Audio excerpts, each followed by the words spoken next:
के जो भी गलत विचार हो उसको जला दीजिए, समझ लीजिए वो रावण है जो गलत। नमस्कार, प्रणाम सभी हमारे सब्सक्राइबर्स और हमारे श्रोताओं को दिवाली की हार्दिक शुभकामनाएं एवं धनतेरस की भी, जो कि बीत चुका होगा आपके पास जब वीडियो पहुंचेगा।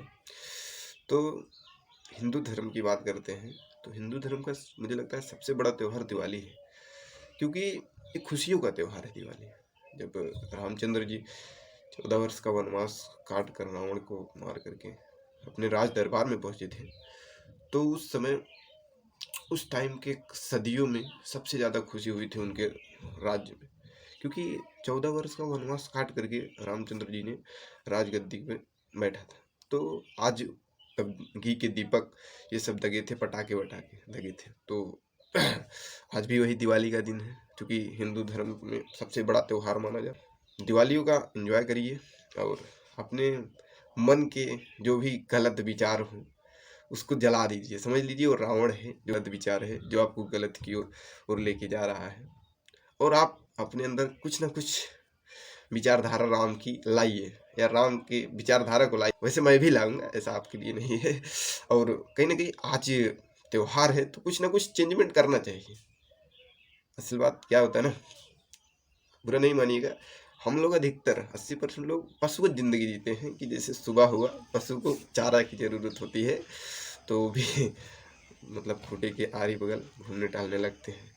और उसके बाद जब उनको उसमें बांध दो हौदी में, जहाँ लगा खाना खिलाया जाता है उनको चारा, तो वहाँ भी वो चारा की मतलब उनका एक डेडिकेशन होता है कि मुझे खाना है, पीना है और मतलब मलमूत्र करना है, उसके बाद सो जाना है। मतलब उनका कोई अन्य डेडिकेशन होता ही नहीं है।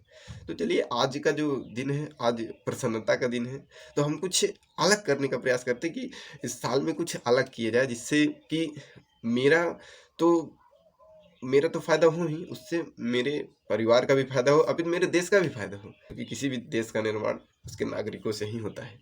लेकिन खैर वो तो बात की बात है। तो आज ऐसा कोई डेडिकेशन करिए, या ऐसा कोई लक्ष्य बनाइए, या कोई अपने अंदर एक प्रतिज्ञा करिए, या कोई एक सॉलिटरी लक्ष्य बनाइए, मतलब एक प्योर लक्ष्य बनाइए, जिससे कि आपका भविष्य सुधरे या आने वाले पीढ़ी का भी भविष्य सुधरे। और खास करके पटाखे का उपयोग तो बहुत ज़्यादा हो रहा है, तो पटाखे का उपयोग कम करिए। क्योंकि देखिए अभी आपको पता होगा तो शायद 137वें या 138वें स्थान पे अपना भारत देश आता है शायद, जो है प्रदूषण के मामले में। तो कहीं ना कहीं इसको कम करिए, क्योंकि अगर हम पटाखों से प्रदूषण फैला रहे हैं तो आने वाली पीढ़ी को गलत संदेश दे रहे हैं कि हम उनके लिए कोई अच्छा वातावरण छोड़ के नहीं जाएंगे। तो हो सके जितना तो कम से कम पटाखे या फोड़ने का प्रयास करें। दिए जलाइए, दीपक के दिए जलाइए, जिससे प्रदूषण के होने के चांसेस कम हो। घी के दिए जलाइए, घी के दिए तो जरूर ही जलाना चाहिए, क्योंकि जब प्रसन्नता होती है तभी घी के दिए ही जलते हैं। आज से कई दिनों से सोच रहा था कि मैं भी कोई लक्ष्य बनाऊं, नया लक्ष्य बनाऊं, जिससे कि पशुवत जिंदगी से थोड़ा सा दूरी बनी जाए। तो 4 दिन से मैं टाइम टेबल बनाया था कि भाई मैं भी वही फॉलो करूँगा, लेकिन कर नहीं पा रहा था, क्योंकि मैं भी कोई स्पेशल डे खोज रहा था। तो आज मेरे को लगता है स्पेशल डे है, तो मैं आज ये सब एजुकेशन ये सब लिखा हूँ, जो कि आपको उल्टा दिख रहा होगा। और मेन कारण ये है, मैं जो है इसको ये है, इसमें जो है उल्टा दिख रहा होगा शायद से। मैं भी एक लक्ष्य बनाया हूँ कि डेडिकेशन किसी एग्ज़ाम के प्रिपरेशन को लेकर के, तो इसको आज चिपकाऊँगा और काफ़ी अच्छे से सोच रहा हूँ कि आज से फॉलो करूँगा, क्योंकि कुछ अलग सोचा हूँ आज के दिन। और कुछ ये सब है, क्योंकि उल्टा दिख रहा होगा, क्षमा चाहता हूँ, कैमरा पकड़ने वाला कोई नहीं है। तो आप भी प्रयास करिए कि आज कुछ नया करें। नया करने का मतलब है नहीं कि भैया पटाखा हाथ में ही फोड़ ले, ऐसा नहीं, कि ऐसा कुछ करें जिससे आपका भी, आने वाली पीढ़ी का भी फायदा हो, आपका भी फायदा हो, और अभी तो आपके परिवार का भी फायदा हो। और कोई एक अच्छी विचारधारा आज पकड़िए किसी भी व्यक्ति की। जैसे मान लीजिए क्या है कि आप टैलेंटेड नहीं है, और आप इसी सोच में पड़े हैं कि मैं तो कुछ कर ही नहीं पाऊंगा, टैलेंटेड नहीं हूँ, तो कोई एक विचारधारा किसी के पकड़िए। जैसे hard work beats talent when talent does not work hard. जो परिश्रम होता है, परिश्रमी वो टैलेंट को बीट कर सकता है, हरा सकता है। कब? बिना टैलेंट, जैसे आपके पास टैलेंट नहीं है तब भी अगर आप परिश्रमी हैं तो आप टैलेंटेड को भी हरा सकते हैं अपनी कठिन परिश्रम से। जब हार्ड वर्क जो है टैलेंट वर्क ना करता हो। तो कोई एक छोटी मोटी चीज़ लीजिए, या तो दूसरी चीज़ मैंने लिखा है, education is not learning of many facts but the training of the minds to think. कई लोग सोचते हैं कि पढ़ाई बस एक नौकरी है या कुछ है, तो या बहुत चीज़ों को जानना, ऐसा नहीं है। आइंस्टीन ऐसा मानते थे कि ये नहीं है, आइंस्टीन के अनुसार कि जो एजुकेशन है वो माइंड को सोचने की कैपेबिलिटी को बढ़ाता है। ये आदमी कितना सोच सकता है। अधिकतर आप सोचे भी होंगे कि कम पढ़े लिखे आदमी और पढ़े लिखे आदमी की सोच में कितना अंतर होता है। तो वही आइंस्टीन का भी कहना है कि education is not a facts, कि मतलब बहुत चीज़ों को जानना, ये नहीं है, अपने माइंड को ट्रेन करना। अगर कोई 10 घंटा पढ़ रहा है, अगर उसका कोई लाभ नहीं मिल रहा है, तो मत सोचिए को कोई नौकरी नहीं पाया, वो कहीं ना कहीं अपने माइंड को ट्रेन कर रहा है। ठीक है, और बहुत चीज़ें हैं, तो आज हम भी ऐसा प्रयास करेंगे कि अच्छा किया जाए। और कई दिनों से वीडियोज़ नहीं बना पा रहे थे क्योंकि पढ़ाई का है, तो आज प्रयास किए हैं कि हम भी टाइम टेबल का प्रयोग करेंगे।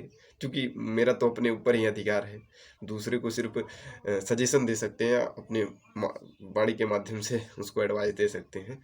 और सब लोग खुश रहिए और एंजॉय करिए, एंजॉयमेंट का दिन है। पटाखे फोड़िए, या तो पटाखों की मतलब साउंड में पटाखे फोड़िए। अगर प्रदूषण बचाना ना, मैं तो कहता हूँ साउंड में ना पटाखे की आवाज़ डाउनलोड करके एक साउंड में फोड़िए। बगल वाला सोचेगा कि ये पटाखा फोड़ रहा है, दो फायदा, पड़ोसी सोचेगा पटाखा इसके बहुत है, और आपका भी फायदा, ना पटाखे का पैसा खर्च होगा, ना तो प्रदूषण होगा। आने वाली पीढ़ी भी बोलेगी हमारे लिए एक अच्छा वातावरण छोड़ के गए हैं हमारे जो भी लोग थे। और रामचंद्र जी से कुछ भी हम लोग थोड़ा सीख लेते हैं कि वो कैसे डेडिकेटेड रहे, कि उस टाइम 14 साल अपने मतलब लालच की भावना से दूर रहे, कैसे ना एक डेडिकेशन उनके अंदर आया। और वैसे भी मेरे अंदर उतना ज्ञान नहीं है कि मैं आप सबको समझा सकूं, क्योंकि मैं भी अभी सीख ही रहा हूं। बस प्रयास है कि जितना ज़्यादा सीख पाऊँ उतना सीखूं। और आज प्रभु की कृपा से मैं सोच रहा हूँ आज अपना टाइम टेबल आज से फॉलो करूँगा। क्योंकि आपको बता ही देता हूँ, दिख नहीं रहा होगा इसमें टाइम टेबल में जो मेरी पढ़ने की कैपेबिलिटी है 12 घंटे होने वाली है, मतलब 12 घंटे पर डे। तो मैं सोच रहा था कितने दिन से नहीं कर पाऊँगा, लेकिन अब फाइनली मैं आ चुका हूँ ऐसे स्टेज पे, क्योंकि काफ़ी प्रसन्नता का दिन है। आज मेरे अंदर पॉजिटिविटी भी बहुत ज़्यादा है, और इसलिए आज सोच रहा हूँ कि आज से ही 12 घंटे कल से मतलब स्टार्ट कर दूंगा। क्योंकि मुझे याद भी रहेगा कि दिवाली के दिन से अपना गोल स्टार्ट किया था। क्योंकि सबको यार, अगर आपके गोल में क्लैरिटी नहीं तो आप एक पशु ज़िंदगी जी रहे हैं ना। क्योंकि आप सोना खाना फिर लेट जाना, ये कोई ज़िंदगी नहीं है भैया। आप कोई डिफरेंट करिए, ये नहीं जरूरी कि आप ऐसा कुछ काम करिए जिससे पैसा ही मिले।